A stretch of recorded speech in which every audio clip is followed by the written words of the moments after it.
This video was sponsored by Squarespace, an all-in-one platform to help you build your online presence, complete with tools for online stores, marketing, and analytics. When it comes to gimbals, I've always found them to be quite tricky things to review because all of the gimbals serve practically the same purpose.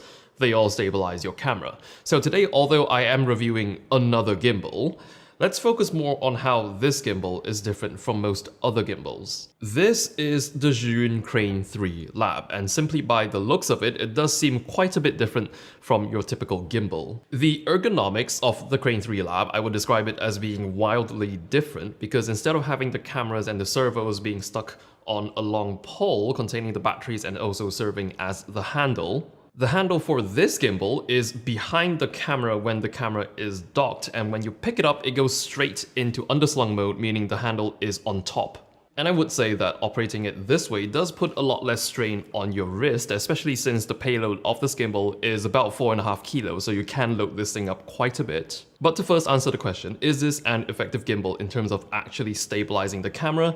Yes, it is. It is actually a very steady gimbal. But if you want a more traditional gimbal experience, you can actually collapse the tripod base, which is also removable, and use that as the handle. And when you're operating it in this mode, the location of the joystick controller actually starts to make quite a bit more sense. If not, it just kind of looks very awkwardly placed at the base of the gimbal. So you can use this controller to point the gimbal around in certain modes, and the focusing knob is also right here. The only downside to operating it upright like this is it does feel a tad top heavy and the top handle is kind of in your face. So the Crane 3 Lab is quite clearly designed and optimized to be used in the underslung mode. In fact, when you remove the tripod base, the gimbal has next to no bulk when you are operating it underslung like this. There's no sticky out bits for you to kick into or bump into things, and it's really low profile. I really do think this design is brilliant. So in this configuration, there is barely a body to the gimbal, so you might be wondering where are the batteries hidden. The three 18650 batteries that are powering this gimbal are neatly tucked in right here. And the way the handle on this gimbal is designed, it does certainly remind me of an airline pilot's sight stick. And what's cool about this design is there are so many controls on the handle and they're all within reach of your operating hand. And when you hook up your camera to the gimbal using one of the USB cables that they have provided, and they have provided just about every single USB cable you might possibly need for this purpose in a nice little dedicated case just for cables. Anyways, once you've hooked up the camera, you can change your exposure settings right here from the gimbal. There are dedicated shutter speed, aperture, and ISO buttons on the handle, and once you press on one of those, you just rotate a dial on the back of the handle to change its value, and it does actually feel as natural as changing the settings on the camera itself. And of course, there's a button for you to start video recording as well, and the center button here actually functions as a shutter button that you can even half press to run autofocus. And speaking of dedicated buttons, I think the second thing about the Crane 3 Lab that makes it different from most other gimbals is how it has dedicated buttons for switching following modes. So that totally removes the guesswork, because typically on gimbals you would have to memorize certain combinations of button presses to activate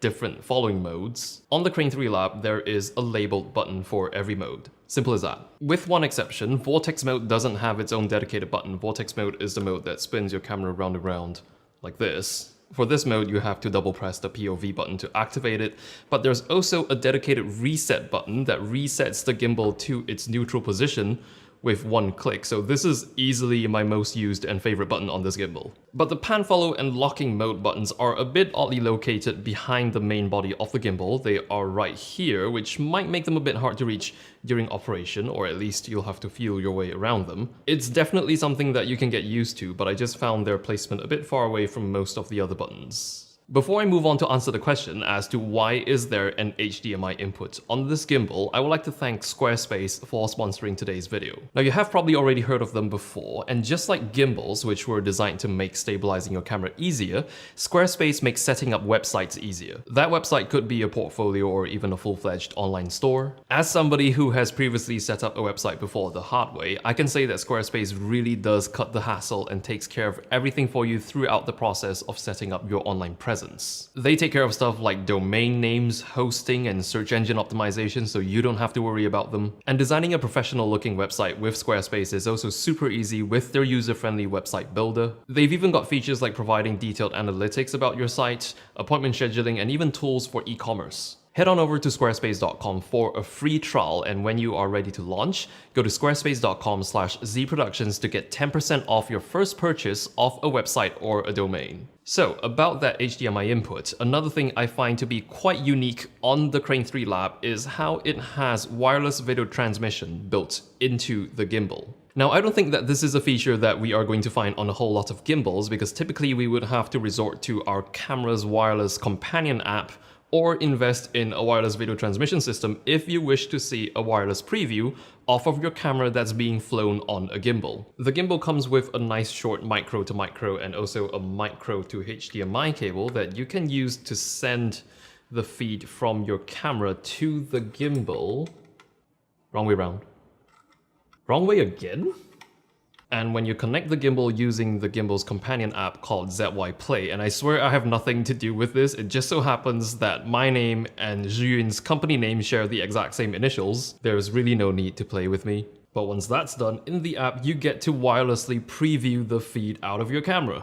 And as you can see, it does work, but not quite spectacularly. The quality of the feed is quite heavily compressed, and there is a noticeable amount of delay. Now, as a framing preview, it's really quite alright, but I'd say it borderlines on being just good enough for judging focus on. And speaking of pulling focus on this gimbal, another thing that's quite different about the Crane 3 Lab is the sheer number of accessories that are available for it. Now, most of the accessories are optional purchases, but there are a few configurations starting with the basic gimbal kit. So that will only come with the essentials like the carrying case, the gimbal itself, the batteries, the tripod base, and the cables. The one I have here is called the Creator Kit, and it comes with a phone holder, a camera belt, a set of focus motors with lens gears, a set of quick release mounts, a quick release plate for the belt, and a monopod.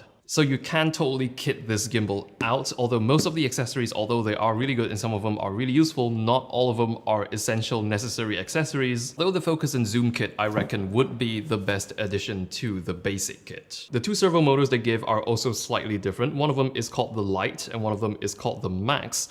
Difference being the Max has a bit more torque than the Lite, so it also makes sense that Zhiyun's recommendation is to use the Max on the zoom ring and the Lite on the focus ring. So each of these are actually controlled and powered using the same single USB Type-C cable. The gimbal will also automatically identify which motor is the Lite and which motor is the Max, regardless of which way you plug them in. So by default, the control knob will always control the Lite and the zoom rocker will always control the Max. And I really do have to compliment Zhiyun on these servo controls because they are really responsive, they are precise, and they are incredibly smooth. I would highly recommend the focus and zoom accessories. And another one of my favorite accessories from the Creator Kit is this transmount quick release system. So it's made of two plates. It's got a male 1/4 inch thread on one side and a female one on the other side, and when you pull the release, they pop apart. So I've actually put one of mine between the gimbal and the tripod base, so I can pop the gimbal off the base without having to go through unscrewing the whole base, and I can pop it back on